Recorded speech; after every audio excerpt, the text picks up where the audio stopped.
The Book of Esther. The following events happened in the days of Ahasuerus.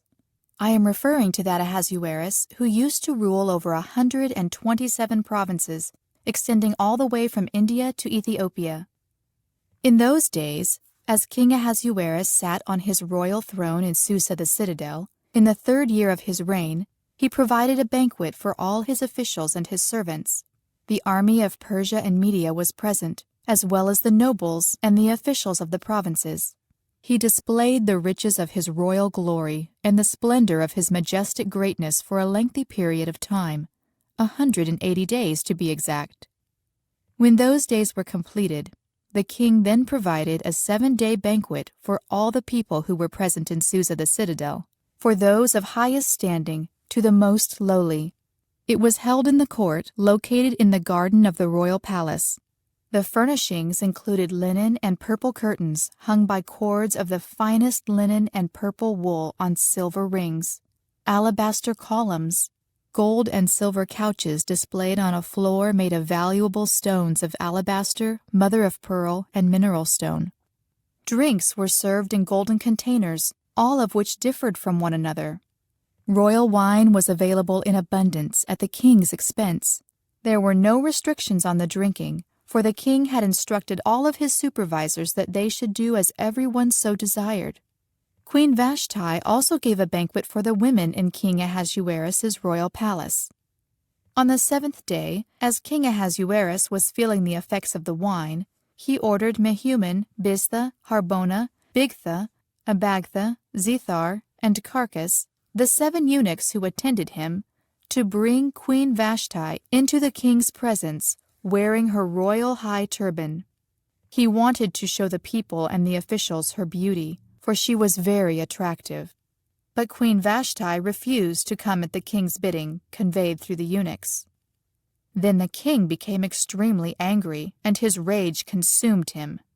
The king then inquired of the wise men who were discerners of the times, for it was the royal custom to confer with all those who were proficient in laws and legalities.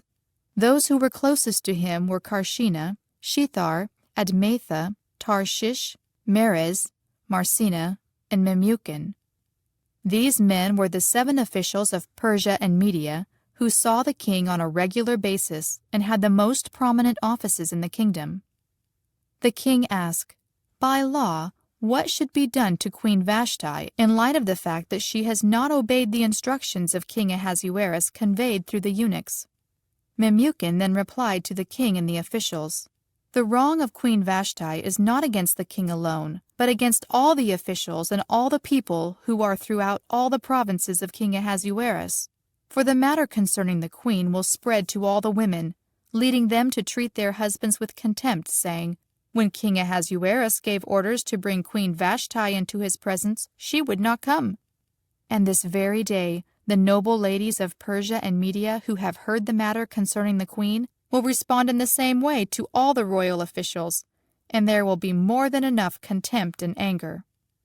If the king is so inclined, let a royal edict go forth from him, and let it be written in the laws of Persia and Media that cannot be repealed, that Vashti may not come into the presence of King Ahasuerus, and let the king convey her royalty to another who is more deserving than she.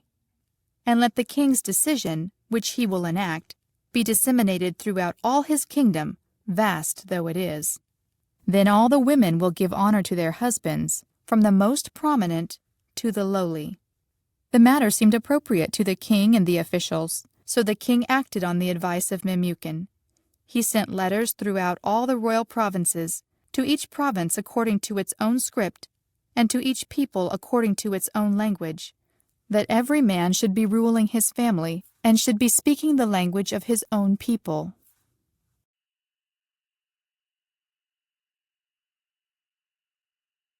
When these things had been accomplished, and the rage of King Ahasuerus had diminished, he remembered Vashti, and what she had done, and what had been decided against her. The king's servants who attended him said, "Let a search be conducted in the king's behalf for attractive young women, and let the king appoint officers throughout all the provinces of his kingdom to gather all the attractive young women to Susa the citadel, to the harem, under the authority of Haggai, the king's eunuch who oversees the women, and let him provide whatever cosmetics they desire. Let the young woman whom the king finds most attractive become queen in place of Vashti." This seemed like a good idea to the king, so he acted accordingly. Now there happened to be a Jewish man in Susa the citadel, whose name was Mordecai. He was the son of Jair, the son of Shimei, the son of Kish, a Benjaminite, who had been taken into exile from Jerusalem with the captives who had been carried into exile with Jeconiah, king of Judah, whom Nebuchadnezzar, king of Babylon, had taken into exile. Now he was acting as the guardian of Hadassah, that is, Esther, the daughter of his uncle, for neither her father nor her mother was alive. This young woman was very attractive and had a beautiful figure. When her father and mother died, Mordecai had raised her as if she were his own daughter. It so happened that when the king's edict and his law became known, many young women were taken to Susa the citadel to be placed under the authority of Haggai. Esther also was taken to the royal palace to be under the authority of Haggai, who was overseeing the women. This young woman pleased him, and she found favor with him. He quickly provided her with her cosmetics and her rations. He also provided her with the 7 specially chosen young women who were from the palace. He then transferred her and her young women to the best quarters in the harem. Now Esther had not disclosed her people or her lineage, for Mordecai had instructed her not to do so. And day after day, Mordecai used to walk back and forth in front of the court of the harem in order to learn how Esther was doing and what might happen to her. At the end of the 12 months that were required for the women, when the turn of each young woman arrived to go to King Ahasuerus, for in this way they had to fulfill their time of cosmetic treatment, 6 months with oil of myrrh, and 6 months with perfume and various ointments used by women. The woman would go to the king in the following way. Whatever she asked for would be provided for her to take with her from the harem to the royal palace. In the evening she went, and in the morning she returned to a separate part of the harem, to the authority of Shaashgaz, the king's eunuch, who was overseeing the concubines.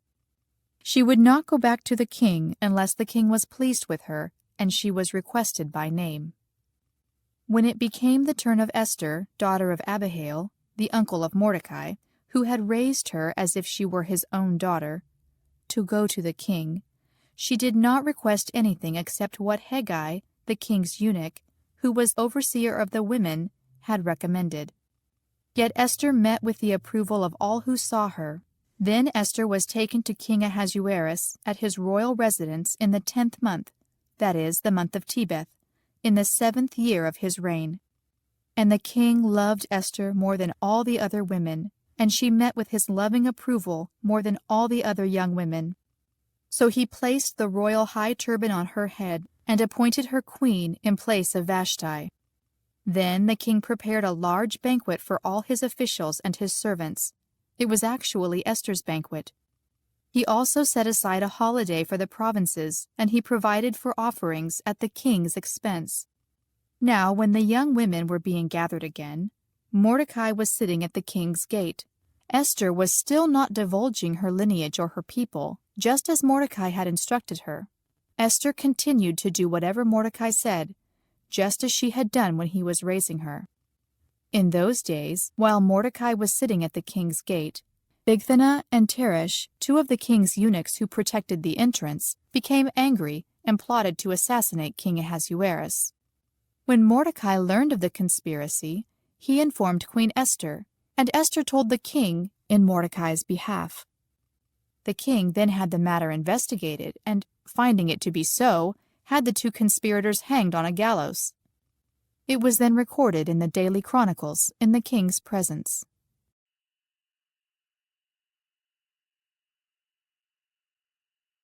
Some time later, King Ahasuerus promoted Haman, the son of Hammedatha the Agagite, exalting him and setting his position above that of all the officials who were with him. As a result, all the king's servants who were at the king's gate were bowing and paying homage to Haman, for the king had so commanded. However, Mordecai did not bow, nor did he pay him homage. Then the servants of the king, who were at the king's gate, asked Mordecai, "Why are you violating the king's commandment?" And after they had spoken to him day after day without his paying any attention to them, they informed Haman to see whether this attitude on Mordecai's part would be permitted. Furthermore, he had disclosed to them that he was a Jew. When Haman saw that Mordecai was not bowing or paying homage to him, he was filled with rage. But the thought of striking out against Mordecai alone was repugnant to him, for he had been informed of the identity of Mordecai's people. So Haman sought to destroy all the Jews, that is, the people of Mordecai, who were in all the kingdom of Ahasuerus. In the first month, that is, the month of Nisan, in the 12th year of King Ahasuerus's reign, Pur, that is, the lot, was cast before Haman in order to determine a day and a month. It turned out to be the 12th month, that is, the month of Adar. Then Haman said to King Ahasuerus, "There is a particular people that is dispersed and spread among the inhabitants throughout all the provinces of your kingdom, whose laws differ from those of all other peoples. Furthermore, they do not observe the king's laws. It is not appropriate for the king to provide a haven for them. If the king is so inclined, let an edict be issued to destroy them. I will pay 10,000 talents of silver to be conveyed to the king's treasuries for the officials who carry out this business." So the king removed his signet ring from his hand and gave it to Haman, the son of Hammedatha the Agagite, who was hostile toward the Jews. The king replied to Haman, "Keep your money and do with those people whatever you wish."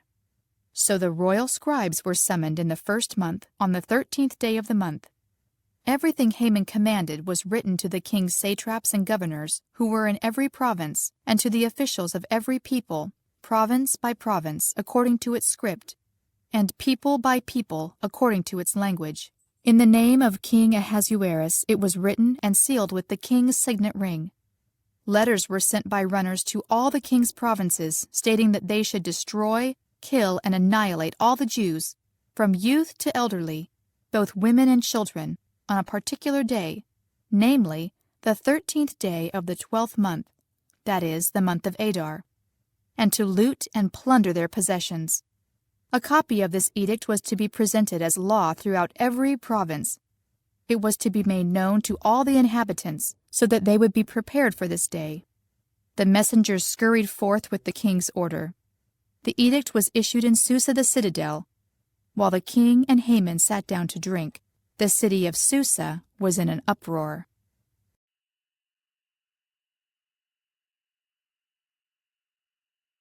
Now when Mordecai became aware of all that had been done, he tore his garments and put on sackcloth and ashes. He went out into the city, crying out in a loud and bitter voice.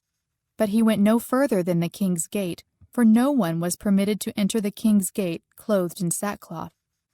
Throughout each and every province where the king's edict and law were announced, there was considerable mourning among the Jews, along with fasting, weeping, and sorrow. Sackcloth and ashes were characteristic of many. When Esther's female attendants and her eunuchs came and informed her about Mordecai's behavior, the queen was overcome with anguish. Although she sent garments for Mordecai to put on so that he could remove his sackcloth, he would not accept them. So Esther called for Hathach, one of the king's eunuchs who had been placed at her service, and instructed him to find out the cause and reason for Mordecai's behavior. So Hathach went to Mordecai at the plaza of the city in front of the king's gate.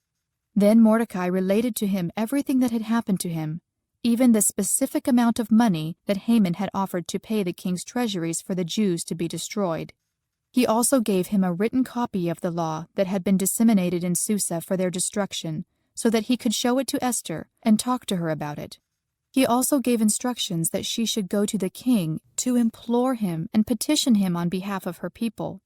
So Hathach returned and related Mordecai's instructions to Esther.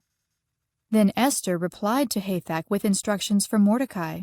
All the servants of the king and the people of the king's provinces know that there is only one law applicable to any man or woman who comes uninvited to the king in the inner court. That person will be put to death, unless the king extends to him the gold scepter, permitting him to be spared. Now I have not been invited to come to the king for some 30 days. When Esther's reply was conveyed to Mordecai, he said to take back this answer to Esther. Don't imagine that because you are part of the king's household, you will be the one Jew who will escape. If you keep quiet at this time, liberation and protection for the Jews will appear from another source, while you and your father's household perish. It may very well be that you have achieved royal status for such a time as this. Then Esther sent this reply to Mordecai. Go, assemble all the Jews who are found in Susa, and fast in my behalf. Don't eat and don't drink for 3 days, night or day. My female attendants and I will also fast in the same way. Afterward, I will go to the king, even though it violates the law. If I perish, I perish. So Mordecai set out to do everything that Esther had instructed him.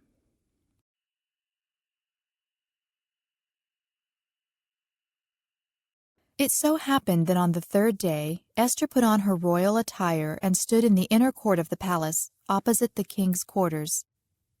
The king was sitting on his royal throne in the palace, opposite the entrance. When the king saw Queen Esther standing in the court, she met with his approval. The king extended to Esther the gold scepter that was in his hand, and Esther approached and touched the end of the scepter. The king said to her, "What is on your mind, Queen Esther? What is your request? Even as much as half the kingdom will be given to you." Esther replied, "If the king is so inclined, let the king and Haman come today to the banquet that I have prepared for him." The king replied, "Find Haman quickly so that we can do as Esther requests."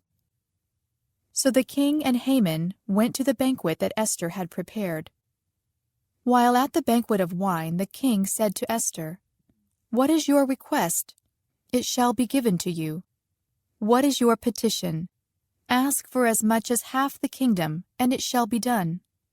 Esther responded, "My request and my petition is this. If I have found favor in the king's sight, and if the king is inclined to grant my request and perform my petition, let the king and Haman come tomorrow to the banquet that I will prepare for them. At that time I will do as the king wishes." Now Haman went forth that day pleased and very much encouraged. But when Haman saw Mordecai at the king's gate, and he did not rise nor tremble in his presence, Haman was filled with rage toward Mordecai. But Haman restrained himself and went on to his home.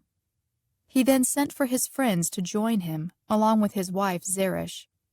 Haman then recounted to them his fabulous wealth, his many sons, and how the king had magnified him and exalted him over the king's other officials and servants. Haman said, "Furthermore, Queen Esther invited only me to accompany the king to the banquet that she had prepared. And also tomorrow I am invited along with the king. Yet all of this fails to satisfy me so long as I have to see Mordecai the Jew sitting at the king's gate." Haman's wife Zeresh and all his friends said to him, "Have a gallows 75 feet high built, and in the morning tell the king that Mordecai should be hanged on it. Then go with the king to the banquet contented." It seemed like a good idea to Haman, so he had the gallows built.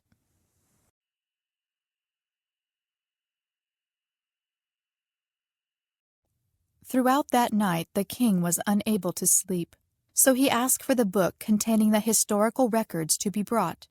As the records were being read in the king's presence, it was found written that Mordecai had disclosed that Bigthana and Teresh, 2 of the king's eunuchs who guarded the entrance, had plotted to assassinate King Ahasuerus. The king asked, "What great honor was bestowed on Mordecai because of this?" The king's attendants who served him responded, "Not a thing was done for him." Then the king said, "Who is that in the courtyard?" Now Haman had come to the outer courtyard of the palace to suggest that the king hang Mordecai on the gallows that he had constructed for him. The king's attendants said to him, "It is Haman who is standing in the courtyard." The king said, "Let him enter." So Haman came in, and the king said to him, "What should be done for the man whom the king wishes to honor?" Haman thought to himself, "Who is it that the king would want to honor more than me?" So Haman said to the king, "For the man whom the king wishes to honor, let them bring royal attire which the king himself has worn, and a horse on which the king himself has ridden. one bearing the royal insignia. Then let this clothing and this horse be given to one of the king's noble officials. Let him then clothe the man whom the king wishes to honor, and let him lead him about through the plaza of the city on the horse, calling before him, "So shall it be done to the man whom the king wishes to honor." The king then said to Haman, "Go quickly, take the clothing and the horse just as you have described, and do as you just indicated to Mordecai the Jew, who sits at the king's gate. Don't neglect a single thing of all that you have said." So Haman took the clothing and the horse, and he clothed Mordecai. He led him about on the horse throughout the plaza of the city, calling before him, "So shall it be done to the man whom the king wishes to honor." Then Mordecai again sat at the king's gate, while Haman hurried away to his home, mournful and with a veil over his head. Haman then related to his wife Zeresh and to all his friends everything that had happened to him. These wise men, along with his wife Zeresh, said to him, "If indeed this Mordecai, before whom you have begun to fall, is Jewish, you will not prevail against him. No, you will surely fall before him." While they were still speaking with him, the king's eunuchs arrived. They quickly brought Haman to the banquet that Esther had prepared.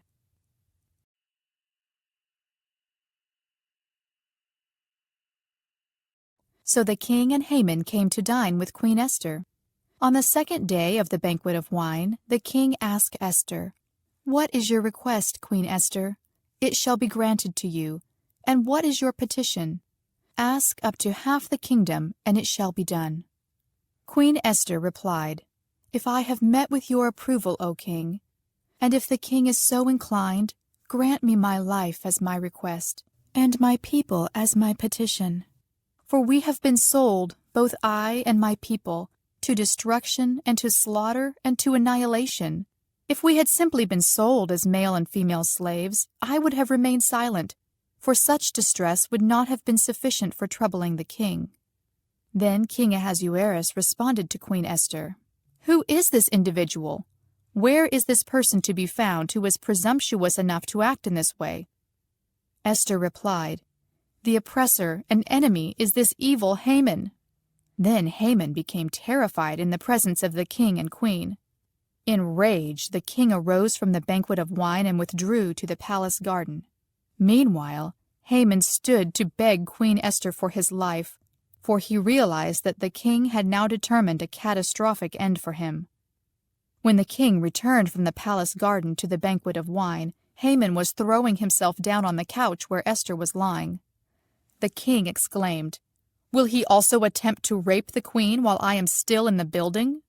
As these words left the king's mouth, they covered Haman's face.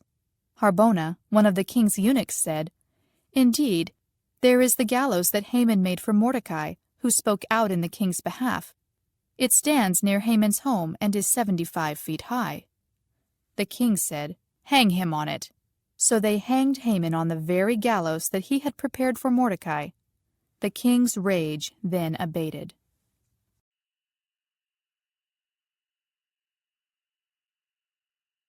On that same day, King Ahasuerus gave the estate of Haman, that adversary of the Jews, to Queen Esther. Now Mordecai had come before the king, for Esther had revealed how he was related to her.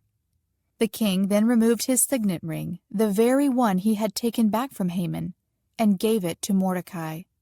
And Esther designated Mordecai to be in charge of Haman's estate. Then Esther again spoke with the king, falling at his feet. She wept and begged him for mercy, that he might nullify the evil of Haman the Agagite, which he had intended against the Jews. When the king extended to Esther the gold scepter, she arose and stood before the king. She said, "If the king is so inclined, and if I have met with his approval, and if the matter is agreeable to the king, and if I am attractive to him, let an edict be written rescinding those recorded intentions of Haman the son of Hammedatha the Agagite, which he wrote in order to destroy the Jews who are throughout all the king's provinces. For how can I watch the calamity that will befall my people? And how can I watch the destruction of my relatives?" King Ahasuerus replied to Queen Esther and to Mordecai the Jew, "Look, I have already given Haman's estate to Esther, and he has been hanged on the gallows because he took hostile action against the Jews. Now you write in the king's name whatever in your opinion is appropriate concerning the Jews, and seal it with the king's signet ring. Any decree that is written in the king's name and sealed with the king's signet ring cannot be rescinded. The king's scribes were quickly summoned. In the 3rd month, that is, the month of Sivan, on the 23rd day, they wrote out everything that Mordecai instructed to the Jews and to the satraps and the governors and the officials of the provinces all the way from India to Ethiopia, 127 provinces in all, to each province in its own script and to each people in their own language, and to the Jews according to their own script and their own language. Mordecai wrote in the name of King Ahasuerus and sealed it with the king's signet ring. He then sent letters by couriers on horses, who rode royal horses that were very swift.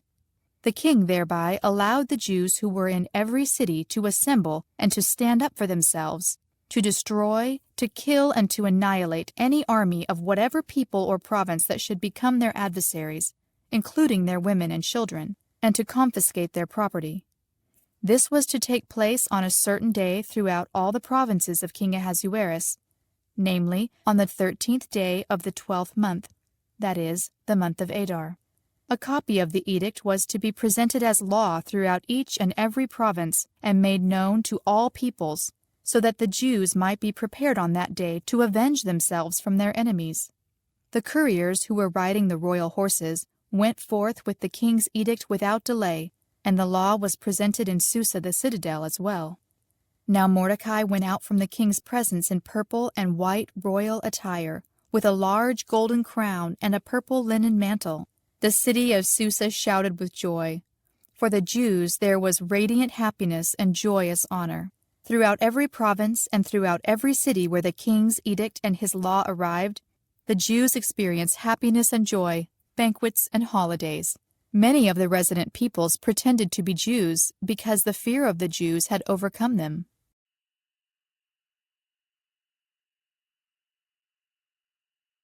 In the 12th month, that is, the month of Adar, on its 13th day, the edict of the king and his law were to be executed.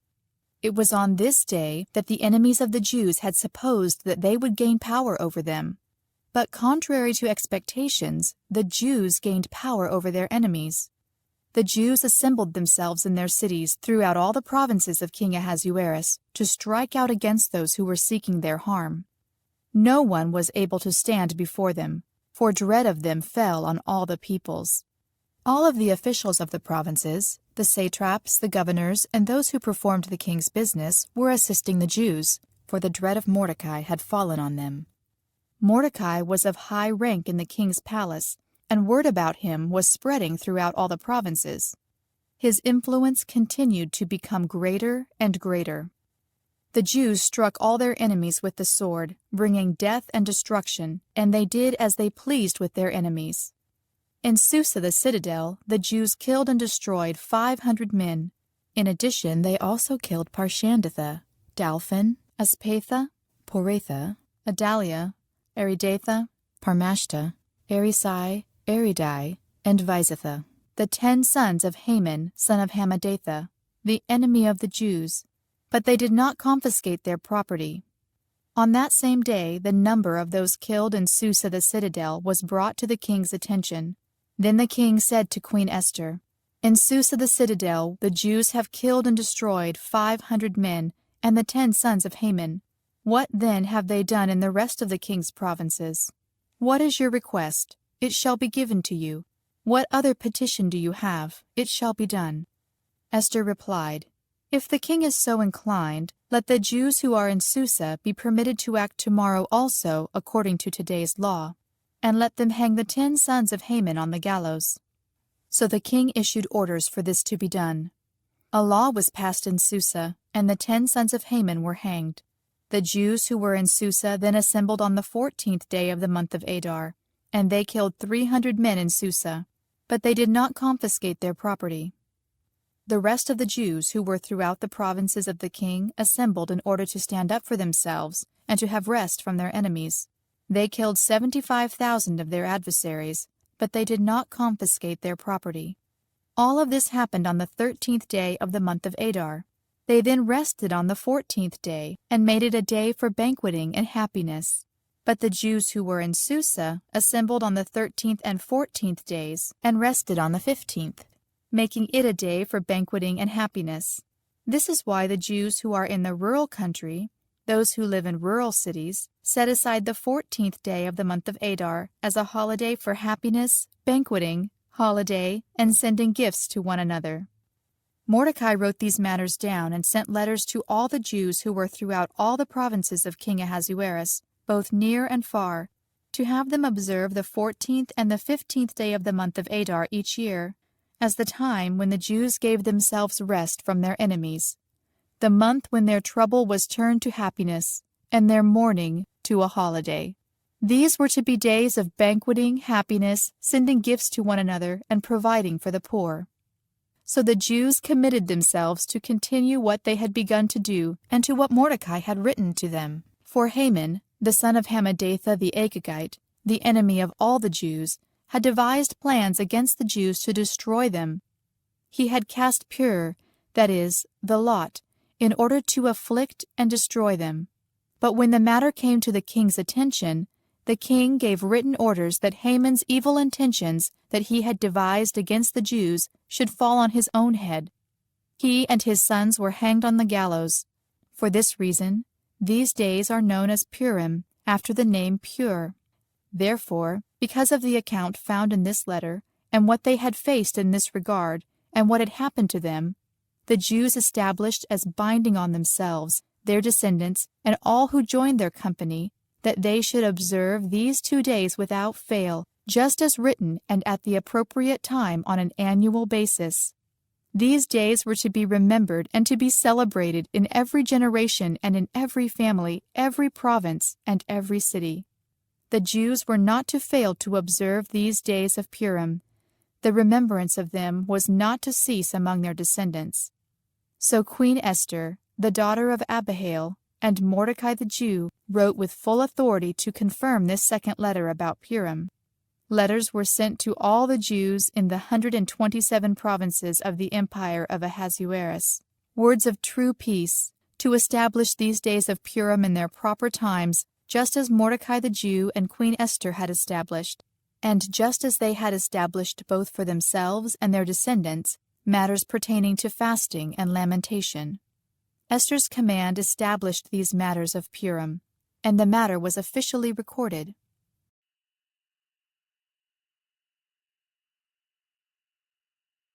King Ahasuerus then imposed forced labor on the land and on the coastlands of the sea. Now all the actions carried out under his authority and his great achievements, along with an exact statement concerning the greatness of Mordecai, whom the king promoted, are they not written in the book of the Chronicles of the Kings of Media and Persia? Mordecai the Jew was second only to King Ahasuerus. He was the highest-ranking Jew, and he was admired by his numerous relatives. He worked enthusiastically for the good of his people and was an advocate for the welfare of all his descendants.